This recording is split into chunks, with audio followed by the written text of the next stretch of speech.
Hi, this is Sherry Dinkins, your English 110 instructor. Just want to give you an overview of the narrative essay instructions and show a couple of sample assignments. So as you're looking at the instructions, the first thing you're going to notice is that I give several samples of essays that students have previously written. I have signed permission to show these and I've removed their names. The second thing is that you'll notice the first stage of this assignment is to give me a scratch outline. You'll need to choose an event that you are actually physically there for, not like you responded to a shocking text or phone call. There won't be enough physical details if you're just standing somewhere or talking to someone. We need something where you're physically experiencing something. You'll need to choose an event that can be, will focus on a 24-hour period, not something that happened over many days, weeks, months, or years. In your introduction, you can certainly give the lead up to that event. The event itself needs to be something that happened within one day. In the classroom, we'll actually use something called Graph Your Life to brainstorm a topic. Outside of class, if you're in an online class, you can use this as well. There's also a list of topics the previous students have used. You can look at those. Your topic may, of course, be different. The first thing you're going to notice is I'm looking for a strong thesis statement that actually tells us what the topic is and includes your feeling about it. So you can check out some examples there. What does she mean? Well, there was a day that you went spearfishing. How did you feel about it? You were excited. Okay.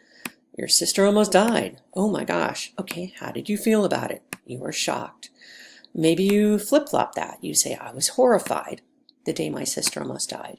So check out these examples to see how a strong thesis statement is going to inform the rest of your essay. What if you have two thoughts or feelings? I've had students write about, say, giving birth. It was very painful, maybe traumatic, and then they were really happy to see the baby. We don't want to squish that into one emotion because that's not very honest. What we do want to do is give them space to give both of those thoughts or feelings. So there's some examples on how you can do that with two separate clauses, each that gives respect to that feeling or emotion. When you get to this point, you're actually going to click on the discussion board. I do recommend looking at the sample here. And this is just my sample. Yours may be a totally different topic. You're going to create a reply, click on reply. You're going to give me your thesis statement and then generally what the beginning, middle, end of your story is. Now we're breaking out from the 5-paragraph essay where we had a big chunky paragraph, big chunky paragraph, big chunky paragraph in the middle. We're going to go to single lines for dialogue or direct thoughts, lots of small paragraphs. So this is really just to tell me, hey, here's what generally happened at the start, the middle, and the end of your story. What I'm looking for is to make sure that the middle of your story is the shocking highest or lowest point of your story. I'll give you a reply on the discussion board. Please go back and read that to see if you're kind of on schedule and things are looking good for your essay. I do respond within 1 to 2 days at the most, so do check back there. The next stage of this assignment is to write a sample introduction that you might use for your final draft, and then make sure your scratch outline is completely handled. It looks like it's good. Please go back to the discussion board and view my feedback before starting on your introduction and revised outline. There are different kinds of introductions you can do. I've had a sample list here of different things. One of them is what I call a story style introduction. Be very careful if you use this that the story that you're using is not the start of your story that you're using for your essay. So in this essay, I'm going to talk about my sister tripping, cracking her head open and almost dying. That's shocking. But notice that if I use a story style introduction, it really is just a little story that happened earlier in life. It sometimes gives a little history of the person, my relationship with that person, maybe introduces the people that are in the story. So it is not just the start of my narrative essay. There are several other different kinds of essays that you can view here that I think are just as effective.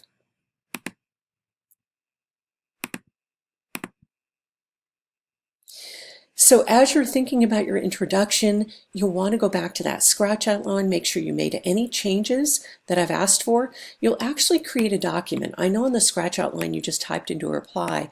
In this case, you'll be making either a docx or a PDF. either in Google Docs or Microsoft Word. You'll actually write your introduction, put your scratch outline just below, and attach it in Canvas. As you're getting ready to write your rough draft, please go back to the scratch outline or to the introduction and revised outline that you gave to me and check out the feedback. So always be careful to check feedback. It's really, really important. Check any sort of feedback that you get on an assignment. All you'll need to do is click on Grades. So you're on your home page. Click on the name of the assignment. Don't worry about these 3 items over here. These will only give you the rubric and my little thanks for submitting. Those aren't very helpful. What you'll want to do in this case is actually click on your introduction and revised outline. It's the same for every assignment. Click on the actual name of the item first. What you're going to see is your whatever you submitted as your introduction and your revised outline. Click on the words View Feedback. What that's going to do is open up your document, and then you can make it even bigger by expanding the window. This has my specific comments on your introduction and revised outline. This is the same process for your rough draft. You'll also want to click on something called Show Rubric. What this is going to do is have little comments like great, excellent, weak, needs work, whatever. This is a good thing to show your tutor as you're working with a tutor. The individual comments are actually really, really helpful if you're working alone to do better on that assignment. So don't forget to always go back and check that feedback. So a rough draft for this assignment will need a title, an introduction paragraph. Your thesis statement will be at the end of your introduction. You'll have many shorter body paragraphs, so don't forget you're not clumping these into the 5-paragraph format that we've used for argument essays. Lines of dialogue or thoughts might even be on their own paragraph, their own line. You'll then have a conclusion paragraph. So please include lots of detail in your paragraphs for the body of your essay. Show rather than tell, there's more about that there. And then I also include a sample student written essay where I've highlighted the amount of details that you're actually seeing. So once you get past the introduction, you're going to notice, wow, there's lots of description, what that person saw, what they are describing, lots of dialogue or indirect or directly quoted thoughts, lots of action verbs. So do cruise through this to see how there's not a lot of summary until you get to the conclusion. So it's a really good thing to kind of check out to see what's expected as far as how much detail do you need to include. As you're getting ready to do that rough draft, don't forget to go back and look at your feedback for the introduction and revised outline. So you'll also do something called grounding your dialogue if they're by themselves. So please, if you have dialogue where it just goes back and forth, so-and-so said, I said, she said, sometimes this kind of dialogue back and forth becomes very flat and dull to your reader.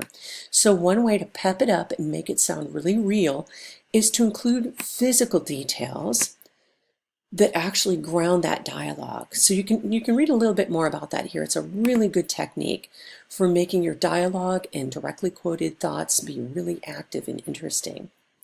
Be sure that the most exciting, highest or lowest point of your story is right in the middle. And even if you glance at the essays that I've included, the sample student written essays, you're always going to notice that the shocking middle part where this person thought her mom and her brother had been crashed in a hot air balloon accident is right in the middle of this essay. When you're reading about this person who went on a fishing trip with her dad and she got snapped at by an alligator and she thought she was going to be hurt, that is actually right in the middle of this essay. So if we're looking at 5 pages, it's at the top of page 3, bottom of page 2, right in the middle. If you're glancing at the person who found a dead body while working at their job, you're going to notice when he first comes up to the body and tries to, like, are you okay? And actually finds out that person is not alive anymore, and they actually call 911. That's right at the top, near the top of page 3. So all of these writers are working hard to make sure the middle of the story is right in the middle. Your conclusion paragraph should reword your thesis statement. It should summarize your essay and add a deeper insight. There's more about that if you want to read about how other people have developed that deeper insight. You can also glance at each of these persons' essays to see how did they end up their essay. With the person who wrote about the fishing trip, at the end of her essay, she talks about her relationship with her father. She makes sure she tells about what the story was. The alligator lunged at my arm. We'd gone out fishing. She was glad she was okay. And notice that there's no new dialogue in this conclusion. There's no new directly quoted thoughts. There's basically a summary of the event and why it was important to that writer. This writer talks about her relationship with her father and how she adjusted her expectations. That's a very big, deep insight. What happens when you end an essay on a deep insight is the reader won't think, fishing trip, sorry I went badly, I don't really care that much. And now they'll be thinking about how important this event was to you and why it still stays with you to this day. So always include a deeper insight. For the final draft, make sure you go back and read the feedback that I've given you on your rough draft. Be sure to edit, revise, and proofread like crazy. It's incredibly helpful to get a tutor. I have many, many links to how to get a tutor at ICC. You can get one that's online or in person. You can get one that's in person at East Peoria or Peoria campus. Any of these are great supports. Please make sure you've met the minimum word count for both your rough draft and your final draft. For the rough draft, you're actually just getting credit, no credit. So of course you do want to meet that minimum word count so you get full credit. The final draft, of course, is a graded assignment, so you do want to be within these ranges. Of course, you'll be submitting your rough draft and final drafts as actual documents. Your introduction and revised outline will be an actual document that's attached to Canvas. Your scratch outline will actually be typed directly onto the discussion board. I have more information below about how to format in Microsoft Word or Google Docs. I appreciate your watching this video on how to write your narrative essay.